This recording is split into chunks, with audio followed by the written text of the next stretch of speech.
Los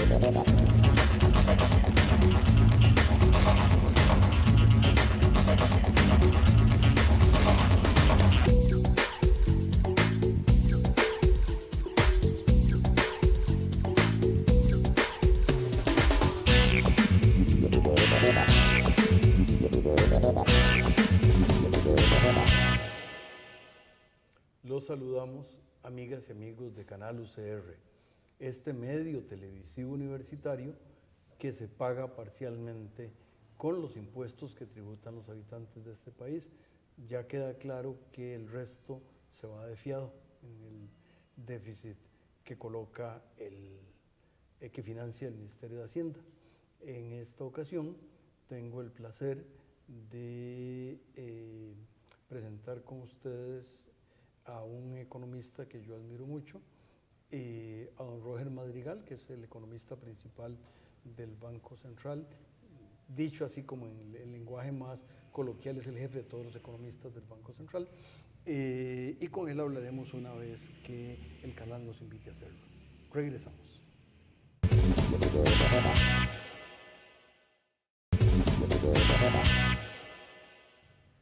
Gracias, amigas y amigos, por continuar con don Roger y conmigo.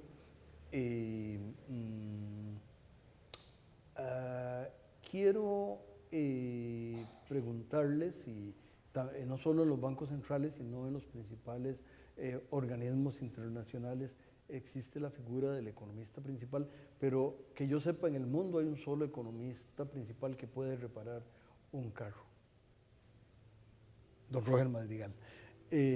¿Por qué, don Roger, además de ser un economista profesional, usted puede reparar un carro? Yo sé que usted puede hacer algunas otras cosas inusuales en la profesión, pero cuéntenos eso. Ante todo, me toma desprevenido con la pregunta. Es algo fortuito. En mi época de juventud, hace ya muchos años, aprendí mecánica automotriz como oficio. Y entonces es algo que aprendí en una época de mi vida y me ha sido de mucha utilidad. Claro, y además, sin meternos en ese tema, me parece que es muy consonante con la idea de los alemanes de educación dual. A mí no me lo está preguntando, pero yo medio aprendí sé cocinar un huevo duro y sé hacer un café, y sé poner la lavadora, pero más o menos ahí se limitan las cosas que no son de la profesión, de manera que ese aspecto. ¿A qué escuela primaria fue, don Roger? Claudio González Rucabado. ¿Qué queda? No era fijo, era la famosa Ricardo Jiménez, que queda ahí. Sí, ahora sí. Y cuando era mujeres era Ricardo Jiménez, y cuando era hombres era Claudio González Rucabado, que tiene esas cosas curiosas de la vida. Claudio González Rucabado, la escuela primaria en la que estoy, no tuve preescolar. Luego la vida da muchas vueltas, iría a Ohio State University, y el profesor consejero fue don Claudio González Vega, un nieto de Claudio González Rucabado. Qué mundo más pequeño, ¿no? Podríamos hablar un poco sobre la secundaria y sobre Ohio, pero el tiempo es un canalla, y entonces vamos a irnos a algo más pedestre. ¿Qué es la inflación? La inflación se entiende como un aumento generalizado y sostenido en los precios. ¿Y eso es bueno o es malo o todo lo contrario?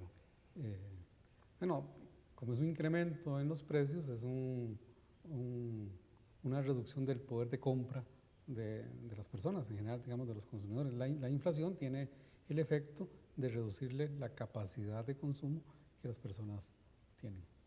Hay una institución cuya ley fundamental dice que su primer objetivo es, en lo posible, ponerle un freno o mediatizar a la inflación. ¿Cuál es esa? No la hay exactamente, debería ser el Banco Central. El Banco Central, como tiene redactado en su artículo 2, cuáles son sus objetivos, ahí hay un pequeño detalle técnico que no cumple con lo que se denomina la regla de Tinbergen, pero el Banco Central dice en su artículo 2 que como sus objetivos primarios serán la estabilidad interna, externa de la moneda nacional y garantizar la libre conversión del colón. Por estabilidad interna, lo que se entiende es inflación baja y estable. Externa, prevenir una crisis de balanza de pagos. Entonces, que en términos de la gente del Banco Central es que el déficit de cuenta corriente sea financiable con capital de mediano y largo plazo. Y la conversión del colón es que en Costa Rica pueden circular distintas monedas y que el banco no va a oponerse a eso y entonces, por lo tanto, se pueden hacer transacciones en moneda extranjera, tanto introducir otras monedas como dólares, como de la misma forma sacar dinero de Costa Rica. ¿Qué es este concepto de metas de inflación? Porque usted en algún momento, cuando se marchó de San José y fue a Columbus, Ohio, tenía como meta graduarse en economía y otras cosas más. Pero ¿qué es eso de metas de inflación? Sí, la idea primaria es que la inflación es un fenómeno monetario. Es una idea que viene desde los años 60, algo así, por Milton Friedman. Él decía que la inflación es un fenómeno monetario en todo momento y todo lugar. Luego lo corrigieron y le dicen que no es en todo momento, pero sí en todo lugar. En el corto plazo hay otros enfoques. Entonces la idea es que como la inflación es un fenómeno monetario, entonces ¿qué causa la inflación? La inflación lo que causa es un crecimiento de los medios de pago más allá de la cantidad de medios de pago que la población quiere tener. ¿Y quién es el que crea medios de pago? Los bancos centrales.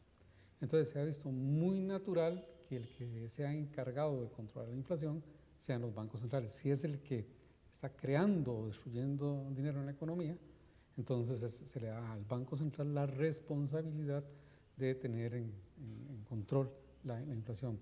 En principio pareciera ser el único ente que tiene esa capacidad, porque si el principio, la génesis de la inflación es monetaria y lo monetario sale del Banco Central a la creación de dinero, entonces es una responsabilidad del Banco Central.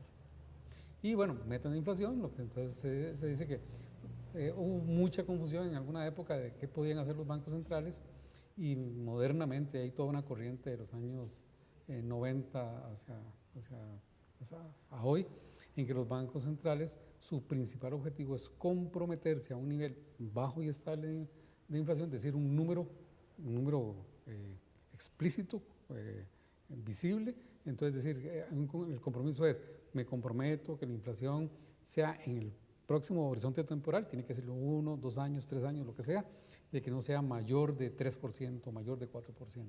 Entonces, el compromiso del Banco Central con un número explícito, conocido por la población, en un horizonte temporal de cuál es la inflación que la economía experimentará. Ahora, hay una pregunta complicada.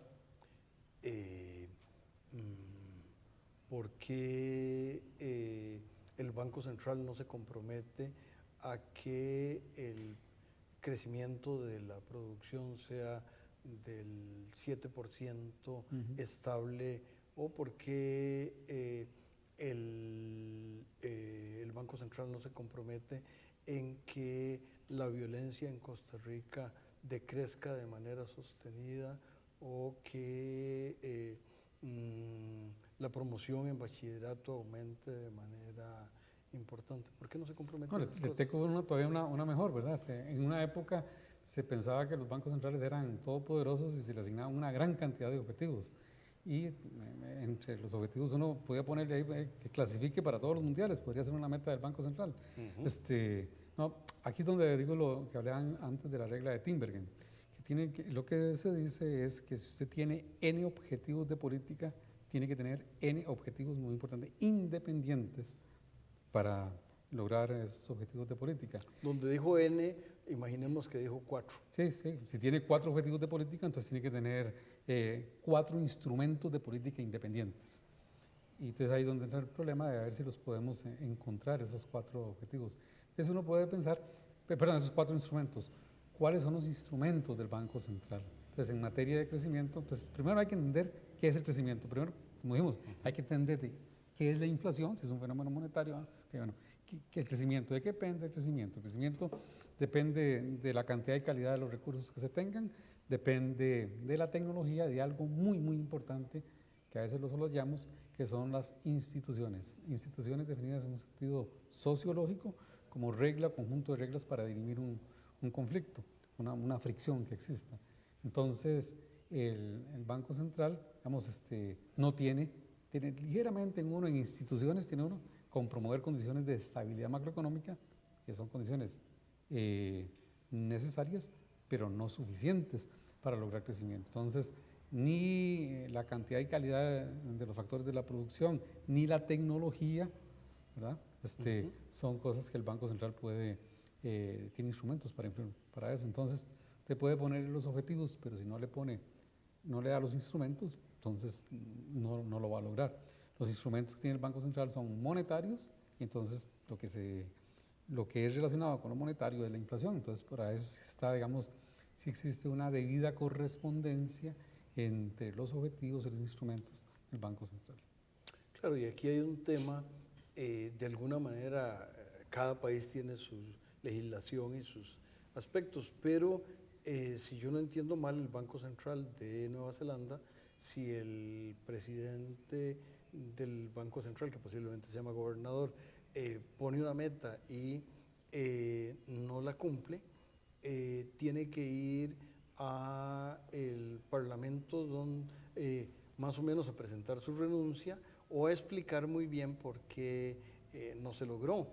De manera que es muy importante esa disciplina, ¿verdad? Porque con frecuencia los políticos, y la frase típica es, prometen una maquinita de coser y una vaquita en cada hogar, pero después de que son electos, ni la vaquita ni la maquinita de coser aparecen, pero no pasa nada porque dentro de 4 años el siguiente que va a ser electo va a prometer lo mismo y tampoco va a cumplir. O promete más. Tal vez sí, pero los bancos centrales como que son más cumplidores, por lo menos en época reciente. Vamos a ver un poquito digamos, hay una serie de características que tienen los regímenes de metas de inflación, pero no quiero caer en eso a menos que usted me pregunte, pero uno de ellos es la rendición de cuentas. Hay algo, todo lo que llaman una parafernalia ligada al diseño de un régimen de metas de inflación, y uno de ellos es la rendición de cuentas. En Costa Rica existe, la gente no lo sabe, pero existe. Hay una modificación a la ley del banco no hace mucho tiempo, el artículo 29 de la ley orgánica del Banco Central, tiene tal vez unos 5 o 6 años esa reforma, en que en el mes de marzo el Banco Central tiene que presentar un informe a la Asamblea Legislativa y el presidente, si lo convocan, tiene que ir, además la ley dice, interesante en la redacción de la ley, dice, tiene que ir a defender el informe. Y lo que usted me dice en Nueva Zelanda es parecido a lo que dijo, pero no es exactamente. En Nueva Zelanda lo que existe es que hay un compromiso del jerarca de la entidad sobre la meta de inflación. ¿Cuál es la meta de inflación? Si hay un desvío y no la alcanza, entonces él tiene que ir al Congreso a explicar por qué el desvío, qué hizo o qué va a hacer para que se corrija y qué responsabilidad tuvo en eso. Y nosotros, don Roger, explicaremos eso y otras cosas una vez que el canal nos invite a hacerlo. Okay. Regresamos.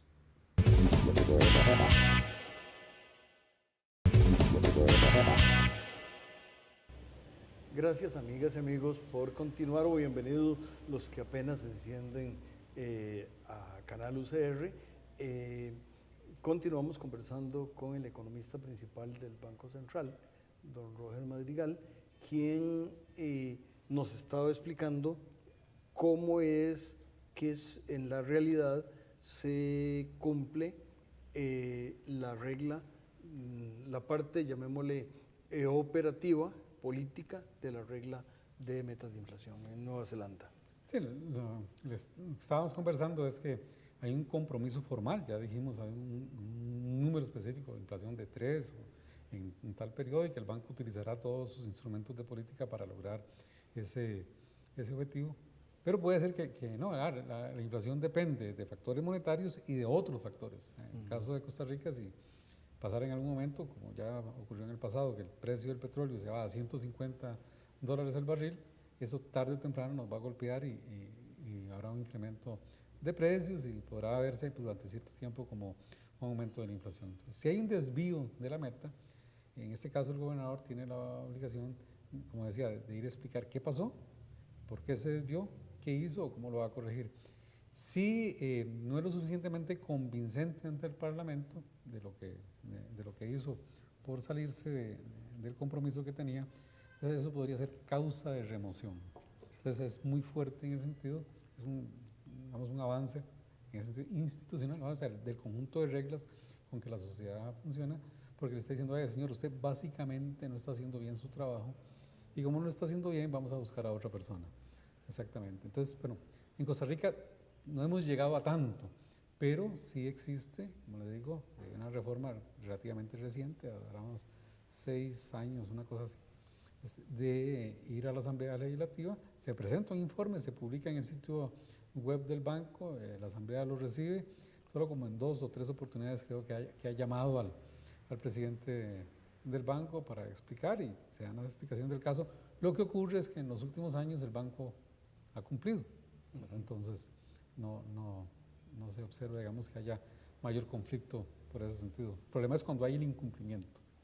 Ahora, don Roger, ya que hablábamos de Columbus y de pues su tesis doctoral, no estoy yo para contarlo, pero voy a ser indiscreto y decir que fue precisamente el tema de metas de inflación. Pero curiosamente, pese a que tenemos muchos años de conocernos, nunca lo había invitado al programa a hablar de metas de inflación. Pero este año lo invité. ¿A usted se le ocurre por qué puede haber sido que algo que ocurrió este año llevó a esta invitación? Sí, formalmente este año con la promulgación del programa macroeconómico del Banco Central, programa macroeconómico 2018-2019, el Banco Central hizo el anuncio formal, ahora sí, ya formalmente la Junta Directiva se expresó, es algo en lo que ha venido mejorando el banco, que hace comunicados sobre cuáles son los regímenes, ya sea monetario o cambiario, que hay en el país. Esa costumbre no se tenía en el pasado en Costa Rica. Entonces el banco adoptó formalmente un régimen de metas de inflación a partir del 1 de febrero de este año. Es importante que lo haya hecho. Creo que hemos dado, si las amigas y amigos están juntando datitos para concluir, yo creo que hay algunas ideas al respecto, pero formalícelo. Sí, claro, porque lo que está haciendo el banco es reafirma el compromiso de que el Banco Central se va a seguir comportando como un banco central cuyo principal objetivo es la estabilidad macroeconómica. ¿Y por qué si yo soy una ama de casa o si yo soy un señor que vive en zona rural y tiene 5 hijos, por qué es importante para cualquiera de ellos dos que el Banco Central cumpla con la meta de inflación? Porque si la meta de inflación es un número bajo y estable, eso es que relativamente se le mantiene el poder de compra a las personas, sobre todo a los grupos de ingresos bajos y fijos. Entonces, la inflación hace estragos en 2 dimensiones que son muy importantes usualmente para los economistas. Una, que es la que estamos hablando en términos de equidad, ¿no? La inflación tiende a golpear con más fuerza a los grupos, otra vez lo repito, ingresos fijos y bajos, lo que la gente conoce entre comillas como los pobres, y en términos de eficiencia. La inflación distorsiona la asignación de recursos. Entonces es un país que tiene problemas de crecimiento, etc. Entonces la estabilidad macroeconómica es una condición primero para crecer, para ser más eficientes, y luego desde el punto de vista, una preocupación seria en Costa Rica, que ahí es el problema de la equidad. Entonces por temas de equidad, tener una inflación baja es una política en favor de los grupos de menores ingresos. Y esto me parece muy importante porque la gente podría pensar que el Banco Central son ustedes, unos señores de saco y corbata que se preocupan por algunas cosas formales y que están allá muy lejos y que no se preocupan por lo que le pasa a la gente. Y aquí más bien se da otra cosa muy curiosa. De alguna manera, aunque formalmente no hay una equivalencia, la inflación se parece a un impuesto. Es un impuesto. nada más que no es no tiene la característica de que todos los impuestos son acordados por el Parlamento y este no es acordado Eso por el sería Parlamento. todavía más perverso porque en vez de que sea un impuesto aprobado por 57 personas que fueron de elección popular, es un impuesto aprobado por 7 personas que no fueron sometidas a la elección popular. Entonces, por eso tiene, desde más de un punto de vista, es muy perversa la inflación.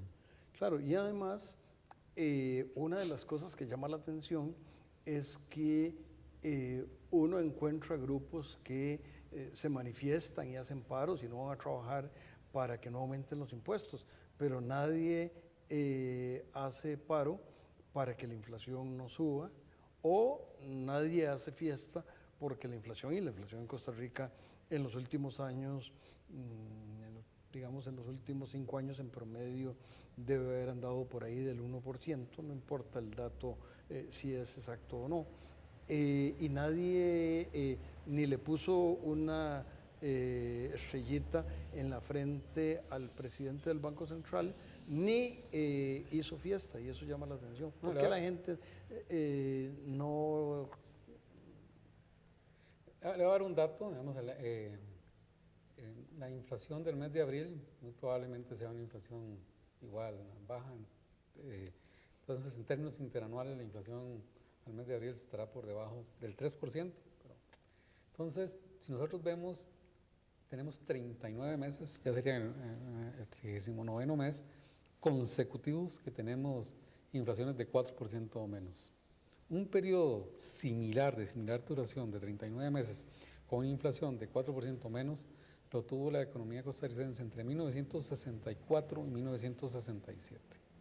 O sea, hay muchas personas, personas que son de 50 años o menos, que nunca en su vida han vivido una estabilidad en los precios internos como se ha vivido en los últimos meses. Como le decía, la inflación hace estragos, parte de lo que ocurre, digamos, el desorden de la remuneración del sector público. ¿Por qué era lo que ocurría? El gobierno no podía mantener los salarios reales, entonces los sindicatos fuertes, los que podían protestar, entonces lograban, entonces reconózcame un porcentaje más a la base, reconózcame antigüedad, reconózcame prohibición, y es donde se da la distorsión. Y así podemos ver en una serie de las distorsiones que tiene la economía costarricense, que algunas de esas distorsiones se exacerbaron en los años 80 y 90 en épocas de alta inflación. Y a mí me parece, y no sé si usted comparte esa opinión, de que en este sentido, de este orden y de esta disciplina del Banco Central, le está aportando al país, aunque tal vez no se le reconozca mucho, porque de nuevo hay una cierta visión, y por cierto, el saco y la corbata, los dos andamos con saco y corbata, de manera que no es un pecado, pero hay una percepción de que ustedes en el Banco Central son gente lejana y preocupada por otras cosas. No, puede haber todo tipo de personas, no sé, pero le puedo decir particularmente que no, que en la división económica esos temas de la inflación, de el poder adquisitivo, de las distorsiones que causan problemas de equidad causados por inflaciones altas, etcétera, son problemas de todos los días y no hay nada más cercano a, digamos, a la realidad que vive en general la población costarricense. No hay nada de lejano. Cuando usted en Columbus, Ohio, escribía su tesis doctoral, ¿se le ocurrió que algún día usted iba a ser el líder de los economistas de la institución en el momento de adoptar como medida real de política lo que usted en ecuaciones y en cosas relativamente complejas estaba planteando? No, la verdad que no. La realidad costarricense monetaria es muy compleja. Venimos de una época de la crisis de los 80 en términos de inflación, algo muy lamentable. Costa Rica por muchos años, Costa Rica, tal vez la gente no lo conoce, por muchos años Costa Rica era la segunda economía más inflacionaria de Latinoamérica. Ha desaparecido una hiperinflación en Bolivia, en Venezuela, en Perú, en algún país, y esos eran mucho más altos, pero la de Costa Rica era la del segundo lugar. El subcampeón. Exactamente. Y en una época en que el mundo ya había resuelto el problema de la inflación y Costa Rica seguía teniendo inflaciones de 2 dígitos.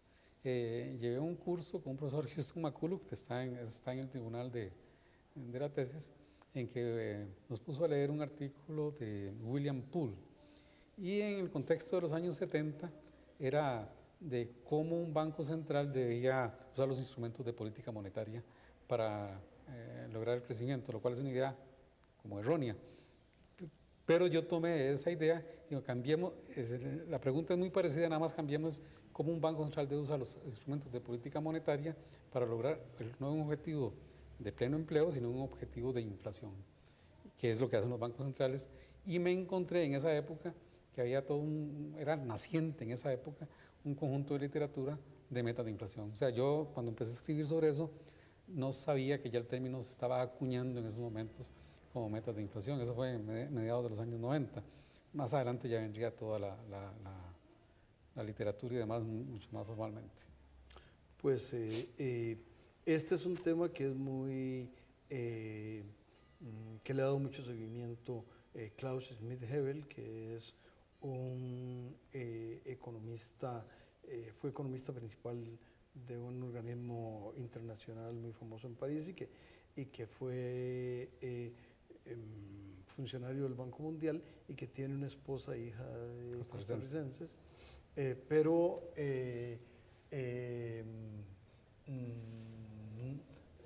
iba a citar algo de William Poole, pero lo que tengo que citar ahora es invitar a las amigas y amigos a que la próxima semana, en los mismos tiempos y circunstancias o en otros de su escogencia, nos acompañen y quédense con Canal UCR, donde con los impuestos que ustedes pagan, hacemos la televisión que ustedes se merecen. Gracias, don William.